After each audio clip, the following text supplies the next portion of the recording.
We've got spring football working in Oregon right now. The Ducks looking for a third straight Pac-12 championship, and Mario Cristobal's got it working there, obviously in Eugene in a big non-conference game in September at the Shoe against Ohio State. And, of course, you've already talked offensive line and that being close to Mario Cristobal's plan about building a program and building a power.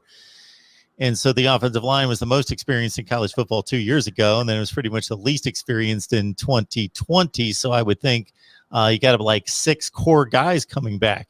Yeah, and that's what they like to have. They like to have that number at 6. Of course, they like to rotate guys in and out their line. They have pretty much the center stays as the center, but a lot of times the guards can go to the tackle can go to guard, vice versa, depending on injuries or whatnot during the game. They like to have a 6, basically guys that could start, on that line. I do think the young guys are getting better and better, and I think this is a thing that at Oregon, which we haven't really been used to, is these high-level recruits.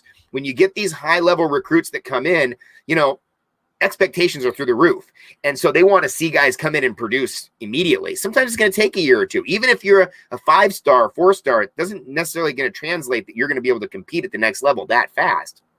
So there's a lot of guys, freshmen, sophomores for last year that are coming in. Again, I don't know exactly how they're going to do the classification, calling them sophomores or freshmen or whatever, but there's a lot of youth that are ready to go. And I feel like they're about almost 4 deep at each position that they can rotate through in practice right now. So these young guys are getting a lot of reps. I do think that you're going to have a good, solid offensive line this year. I think that they did fairly well last year, brand new group.